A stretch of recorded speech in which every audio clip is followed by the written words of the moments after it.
Ne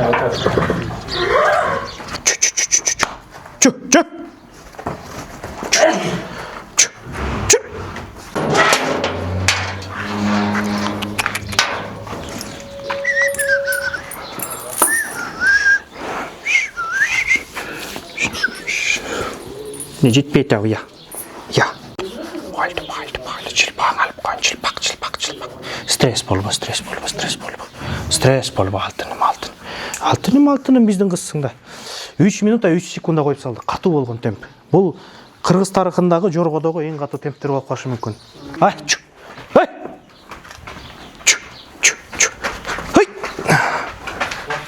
4-ші класста оқып жатқан кезде Элдияр жылқы заводы деген статус алған. Ағачейім мен бала кез ошо жылқы менен өттү. Атам ушундай адаты бар эле, күнүгө бир мал барып аткананы көрөт элек. Анан жүрөктө ошондон албетте бала кезден сүйүү калып калды жылкы баласына. Анан мен ойлойм, ошо буюрса ошол жолду үйдүн кичүүсү катары улайм деген ой бар. Ар кандай 2000-жылдары рекорд койгонбуз биз деген казак туугандарга биз чындап көп сатканбыз да. Анан ошол кезде эң эле минималдуусу $12,000, эң эле чоңдору болсо, эң жакшы баадагылар болсо $40,000 кеткен. Олбур деген жорго болгон. Эгерде ошол кездеги жаңы чыккан 2010-жылкы Camry 50 менен салыштырганда чогуу ошконду $75,000 кеткен. Ошол казак туугандарга Оспанов Кеңесбек деген бир олигарх бар, ошо киши алган. Алатону бүттүм, магистратурада окусам болмок. Бельгияда, магистратураны Францияда, Италияда окусам болмок. Бирок эмнегедир ал жолду тандаган жокмун. Мүмкүн ошо дүйнөлүк тенденцияга байланыштуу. Эми биз кыргыздар жөнөкөй сөз менен айтканда жүрөккө ишеним менен жашайбыз да. Анан жүрөк сезбесе мүмкүн болбойт эле. Мүмкүн мен балким башка багыттагы жигит болмокмун эгерде жорго болбосо.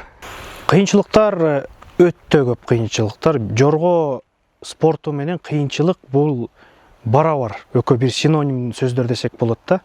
Себеби дегенде жоргону таптоо аябай татаалдык кылат. Себеби кылдат мамиле, таптоо, чабандестин эле ал айсбергдин эле белки башындагы көрүнүш. Ветеринардык жактан талаптарга жооп бериш керек. Ошондой эле завод болуу үчүн, жалпы айрыкча завод болуу үчүн түшүндүрө кетейин, кыскартып 3 мисал менен.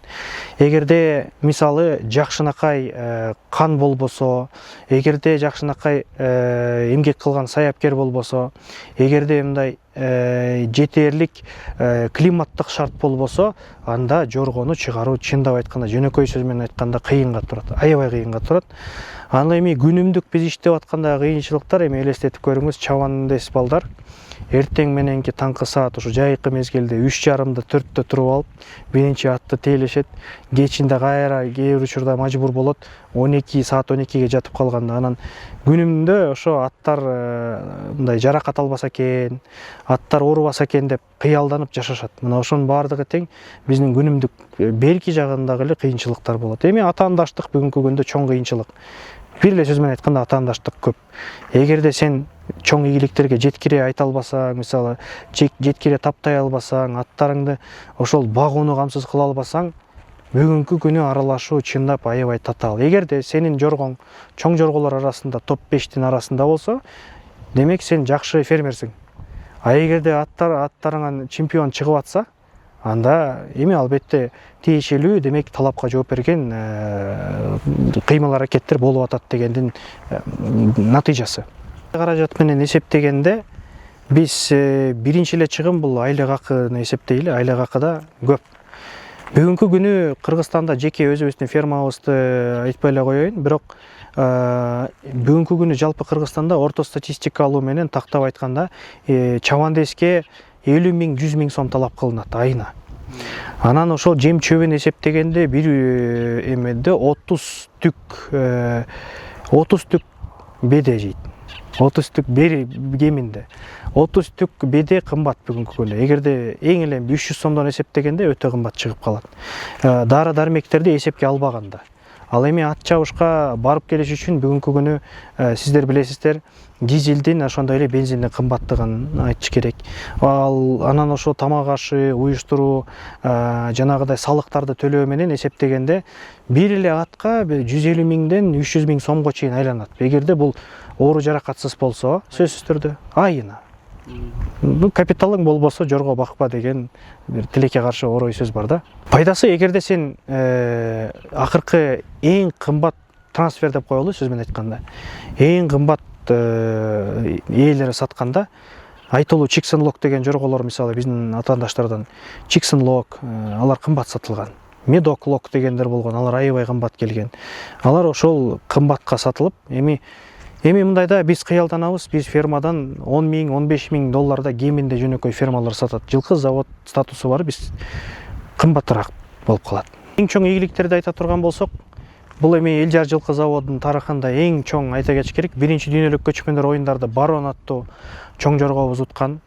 Оптимист 2003 жылы Ореол менен Палитрадан ал белгилүү Назарбаевдин кубогун уткан.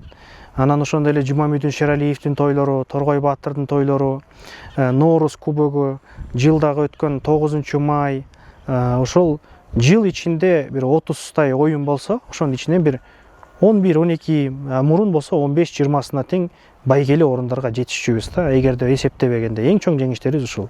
Бизде мисалы үчүн жоргочулар жаңы терминди ойлоп таап атабыз да, айрыкча жоргомания деген оору бар. Кадимкидей эле баягы наркотикалык эффектке ээ да жылкы.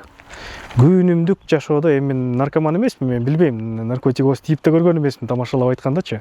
Эми бирок чындап эле. Анан негизи иш татаал аябай. Анан сүйүү деген эмне, бул ошо жоргону аябай бала кезден сүйүп калсаң, бизде мындай орусча айтканда ломка болот го, синдромдор болот, ломка болот. Эми жума сайын эле ак кул ат майданына барып жок дегенде жылкыны көрүп келгенге зар болчумун студент кездечи. Анан эми ошо жылкыга байланып калып, эмоционалдык жактан, психикалык жактан, анын үстүнө биздин менталитетке байланыштуу, сөздүн ачык үйдүн кичүүсү болгонума байланыштуу чарбаны кайрадан алып иштетиш керек, ошол жолдобуз деген.